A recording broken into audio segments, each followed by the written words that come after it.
Coucou la team dresseur de code, j'espère que vous allez bien. Alors aujourd'hui, on va dans cette vidéo travailler sur l'exercice 2 de notre série de vidéos algorithmique et organigramme.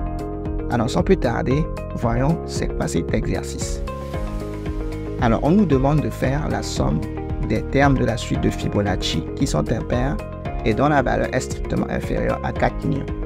Les 10 premiers termes de la suite de Fibonacci étant 1, ensuite 1, puis 2, 3, 5, 8, 13, 21, 34 et 55. Alors, c'est quoi cette suite de Fibonacci en tant que telle?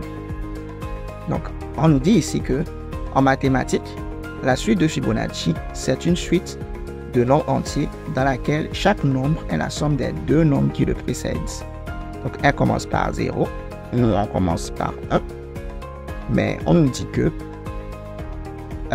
la suite de Fibonacci, c'est une suite de nombres entiers dans laquelle chaque nombre est la somme des deux nombres qui le précèdent. Par exemple ici, ce nombre 2, c'est 1 plus 1, les deux nombres qui le précèdent. Ce nombre 3, c'est 2 plus 1, les deux nombres qui le précèdent. Si on prend 21, c'est les deux nombres qui le précèdent, 13 plus 8. Si on prend 55, c'est les deux nombres qui le précèdent, 21 plus 34. Donc c'est ça la suite de Fibonacci. Qu'est-ce qu'on nous demande de faire? On nous demande de faire la somme des termes de la suite de Fibonacci qui sont impairs et dont la valeur est strictement inférieure à 4 millions. Donc on va calculer les différents termes de la suite de Fibonacci. On va vérifier à chaque fois qu'on calcule un terme, est-ce que ce terme est impair et est-ce que ce terme est inférieur à 4 millions? Si oui, tout ce qu'on fera, c'est l'ajouter à une certaine somme. D'accord? Alors, sans plus tarder, voyons à quoi ressemble l'algorithme de cet exercice pour le résoudre. Alors, on y va. On a algorithme exercice 2. On va déclarer la constante Fn max qui vaut 4 millions. Pourquoi est-ce qu'on déclare cette constante? Parce que rappelez-vous, l'exercice nous dit de faire quoi? La somme des termes de la suite de Fibonacci qui sont impairs. Mais ces termes-là doivent être inférieurs à 4 millions. Donc 4 millions, c'est une constante qu'on a fixée. Le terme ne doit pas dépasser 4 millions. Donc là, on a 4 millions. On déclare les variables Fn-2 entier, Fn-1 entier, Fn entier, somme entier. Donc pourquoi est-ce qu'on déclare ces différentes variables? Parce que si on revient au niveau de la définition, on voit ici définition formelle. La suite de Fibonacci, Fn, pour tout n appartenant à n, est définie par f de 0 égale 0, f de 1 égale à 1, et la relation de récurrence Fn égale à Fn-1 plus Fn-2. Nous, on commence notre premier terme avec celui-ci, f de 1 égale à 1. Et on nous dit que pour calculer f de n, on fait f de n-1 plus f de n-2. Raison pour laquelle ici, nous, on a f de n. Donc, au lieu de moins 2, on a mis underscore 2. Et au lieu de moins 1, on a mis underscore 1. Donc, on a f de n-2 entier, f de n-1 entier, fn entier, et puis somme entier. Somme va nous permettre de faire la somme qu'on nous demande. Du coup, qu'est-ce qu'on fait? Nous, on va commencer, on va dire, si on veut calculer ce terme Fn, donc stylé, si ce terme pour nous c'est Fn, voici Fn-1 qui va valoir 1, et voici Fn-2 qui va valoir 1 aussi. Donc Fn qui est 2, ça fait Fn-1 qui est 1, plus Fn-2 qui est 1. Donc ça fait 1 plus 1 égale 2. Ok, parfait. Maintenant, on initialise Fn-2 par 1, on initialise Fn-1 par 1, on calcule Fn qui va faire Fn-1 plus Fn-2, et ensuite on fait cette somme directement. Pourquoi est-ce qu'on fait cette somme directement? Pour quelle raison? Ok. Donc on fait cette somme parce que Fn-1 vaut 1, Fn-2 vaut 1. Est-ce que 1 est impair? Oui. Est-ce que 1 est inférieur à 4 millions? Oui. Donc, ces deux termes font partie de notre somme. On fait la somme Fn moins 1 plus Fn moins 2. On fait la somme. Là, par exemple, 3 fera également partie de notre somme parce que 3 est impair et 3 est inférieur à 4 millions. De la même manière, 13 fera partie de notre somme. De la même manière, 55 fera partie de notre somme. D'accord? Parfait. Maintenant, on va rentrer dans cette boucle tant que. Parce qu'il faut qu'on vérifie à chaque fois quand est-ce qu'il faut quitter la boucle. On quitte la boucle, c'est-à-dire on arrête de faire notre somme, principalement lorsque le terme qu'on a calculé, il est inférieur.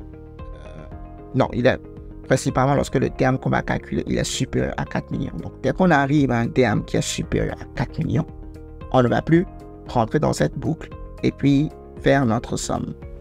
Mais si le terme il est inférieur à 4 millions, en l'occurrence au début, Fn sera 2, on va rentrer dans la boucle. On va vérifier, est-ce que 2 est impair? Donc, pour vérifier que 2 est impair, on va diviser 2 par 2. On va utiliser 2 par 2. On va trouver le reste. Si le reste c'est 1, alors 2 serait impair. Mais si le reste c'est 0, alors 2 n'est pas impair, 2 est pair. Là, si on fait 2, on divise 2 par 2. Donc ici, c'est une fois. 1 fois 2, 2. Le reste, c'est combien? 0. Donc 2 n'est pas impair. Si c'est qu'on avait trouvé 3, par exemple, à la prochaine itération, Fn va valoir 3, comme ici. 3, lui, il est impair, parce que ici, ça va valoir toujours une fois 2, 2. 3 moins 2, c'est 1. Le reste, le voici, c'est 1. Donc, 3, lui, il est impair, 3 fera partie de notre somme. Donc, si on voit que Fn est impair, alors Fn fera partie de notre somme. Donc, on va ajouter à somme plus Fn. On avait initialisé somme ici. Si jamais on trouve un terme qui est impair, voici ce qu'on fera. Ensuite, on va continuer et on va faire cette série d'instructions. Je vais vous expliquer ce que signifie tout ceci. Alors, on va réécrire les différentes instructions qu'on en avait eues tantôt. Donc, on avait quoi? F de n moins 2. On affecte à f de n moins 2, f de n moins 1. F de n moins 1. Parfait. Okay. Ensuite, on a f de n moins 1, auquel on affecte f de n. OK. Ensuite, on affecte à f de n. D'accord. F de n moins 1 plus f de n moins 2. Parfait. Alors, on va supposer que ces différentes variables sont matérialisées par des petites boîtes comme ceci. Donc, on a par exemple ici Fn. Ça, c'est notre variable. Et sa valeur se trouve dans cette boîte. On a ensuite f de n moins 1. Ça, c'est notre variable f de n moins 1. Et sa valeur se trouve dans cette boîte. Et on a f de n moins 2. Sa valeur se trouve dans cette boîte. Au début, on a initialisé, si vous vous rappelez, on avait dit que f de n moins 1, on l'initialise à 1, parce que notre suite commence par 1. Et puis f de n moins 2 aussi, on l'a initialisé à 1, parce que notre suite commence par 1. Donc, f de n moins 2, notre tout premier terme, c'est 1. Ensuite, f de n moins 1, le deuxième terme, donc c'est 1 également. On a 1. Et puis on a 1. Et pour calculer le prochain terme, on a fait f de n moins 1 plus f de n moins 2. Et on a obtenu quoi? 2. Parfait.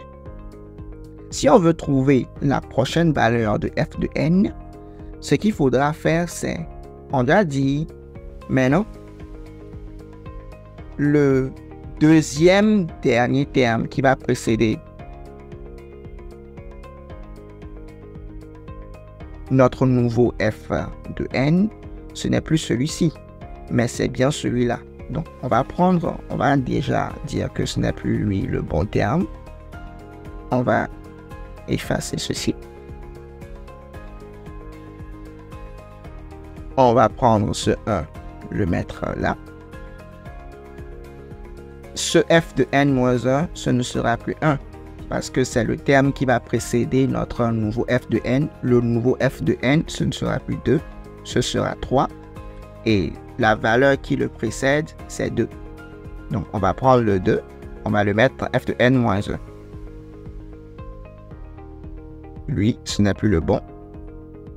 C'est plutôt celui-là qui est le bon. Comme ceci. Mais non, c'est ça qui est ici. Donc, on a fait à f de n-1, on lui a fait f de n. Donc, on prend f de n, on le met dans f de n-1. On avait pris f de n-1 avant qui était 1. On l'a mis dans f de n-2. Et lui, il a 1 maintenant. Maintenant, si on veut calculer le nouveau f de n, c'est 2 plus 1 qui fait 3. Donc, le nouveau f de n, c'est 2 plus 1 qui fait 3. Donc là, je peux juste gommer. Et je vais mettre 3. Si on réessaie encore, vous allez voir que le f de n-2, on a fait à f de n-2, f de n-1. Donc lui, le 1 ne sera plus 1, il va devenir 2. Ensuite, on a fait à f de n-1, f de n. On a fait à f de n-1, f de n. Donc on va prendre 3, on va le mettre là. Ce ne sera plus 2, ce sera 3. Et maintenant, f de n sera 3 plus 2 qui fait 5. Donc là, ça fait 5. D'accord? Donc là, on a réussi à calculer. On avait le terme, le 1. Ensuite, on a calculé le 1. Et puis, on a le 2. On a pu calculer 2. On a pu calculer 3. On a pu calculer 5. Donc, ainsi de suite. Si on refait la même chose, on va pouvoir trouver 8, le terme 8. Et ainsi de suite. Donc, c'est comme ça qu'on fait pour calculer les différents termes de la suite de Fibonacci.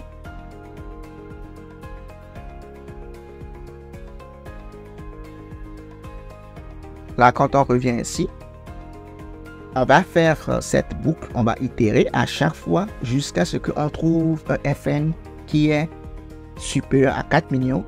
On va quitter la boucle et puis on va écrire le résultat, tout simplement. Pour traduire ceci en organigramme, voici la réponse. On a le début, on a la fin. Et on a dans les différents rectangles, on a nos instructions. Instruction, on a dit f de n-2, on lui affecte à 1. F de n-1, on affecte 1. F de n-1 plus f de n-2. La somme, voici son instruction. Et ensuite, on arrive ici. Puisque au début, 1 plus 1, c'est 2. 2 est inférieur à 4 millions. On arrive directement à la condition. Ça, le losange-ci, c'est la condition. Donc, on met la condition. Est-ce que f de n est impair? Si oui, on va faire la somme. Sinon, on va juste continuer directement nos instructions. F de n-2, on a fait à f de n, on a fait à f de n-2, f de n-1. On a fait à f de n-1, f de n. On a fait à f de n-1 plus f de n-2. Et on va revenir à la boucle au début ici. On vérifie, est-ce que f de n est inférieur à f de n max? C'est une condition, donc un losange. Si oui, on reprend notre boucle. Pareil, on revérifie la condition, on refait nos instructions, on revient à la boucle. Donc, vous voyez ceci, vous voyez ça, c'est une boucle. D'accord? C'est une boucle. Donc ça, c'est si on passe par le non.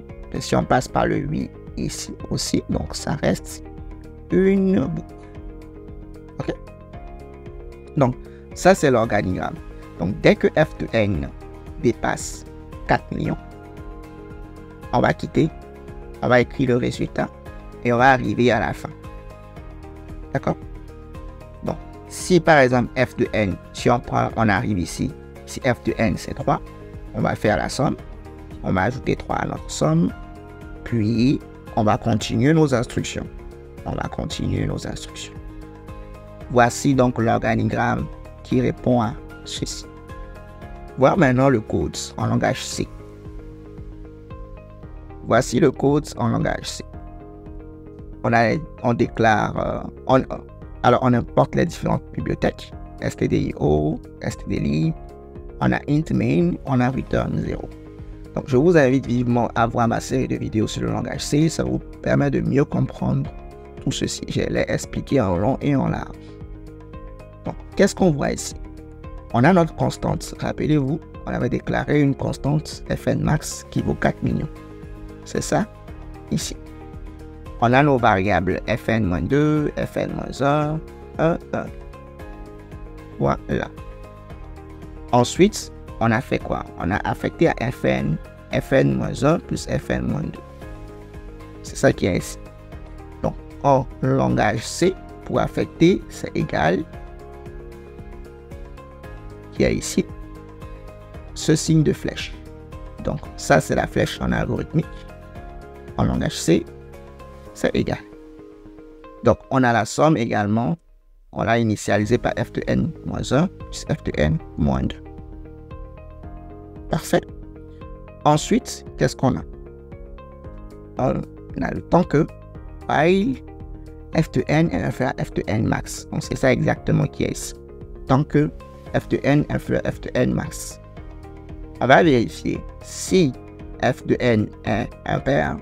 Donc, impair, ça se traduit par ça. Donc, le modulo, c'est le pourcentage en langage C. Si c'est impair, on fait la somme.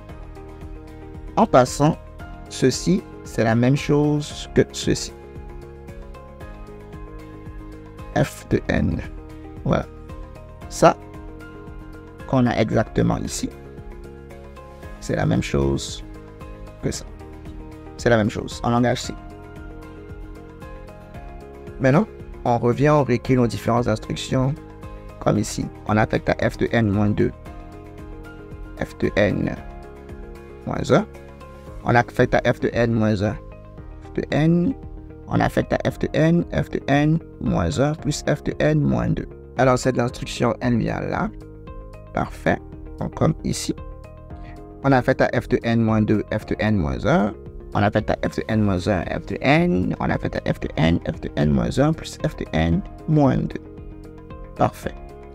Donc, pour exécuter ceci, donc il y a la commande déjà toute faite. Donc, on va compiler notre fichier exercice 2.c. On va obtenir le résultat sous forme d'exécutable prog et on va exécuter le fichier. Donc, là, le dernier terme calculé, le dernier terme fn, qui a fait qu'on a quitté notre boucle, c'est 5 702 887.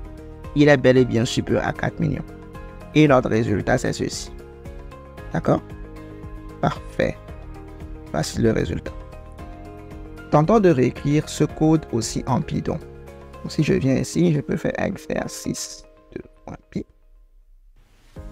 Et pour traduire ça, je peux juste faire la même chose comme ceci en Python, sans le mot-clé const. Je peux prendre ceci également, je copie-colle en Python. OK. Je prends ceci, je copie-colle en Python. Voilà.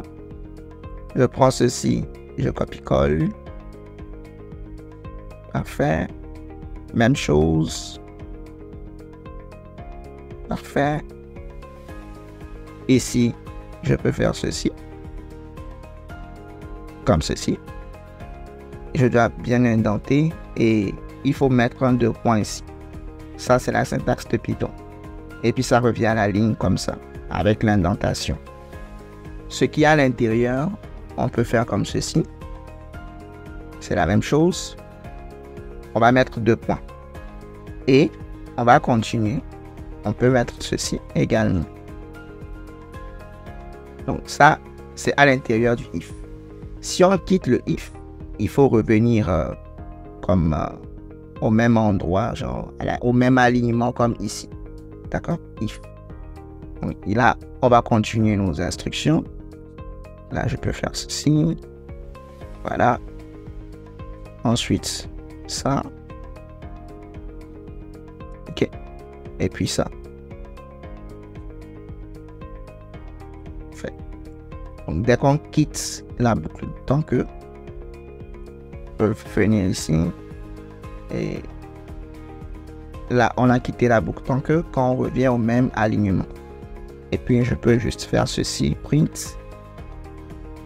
Est-ce qu'on a eu à écrire ici, dernier terme calculé, 2 points. Et c'est infini, comme ça. Et là, la somme, on peut juste faire la somme. Je peux exécuter en faisant tout simplement Python, exercice de .py. Et vous voyez, on obtient le même résultat qu'en langage C. Juste pour vous rappeler, voilà, vous voyez le même résultat. Donc, voilà. Donc, ce sera tout pour aujourd'hui. Donc, on a traité l'exercice numéro 2 qui constituait à faire la somme des termes impairs inférieurs à 4 millions de la suite de Fibonacci. On l'a vu en algorithmique, en organigramme, en langage C et en langage Python. Alors, j'espère que la vidéo vous aura plu. Si c'est le cas, n'hésitez pas à la liker, à la partager, à vous abonner. Et on se donne rendez-vous à très bientôt pour la suite. D'ici là, portez-vous bien et à la prochaine. Peace.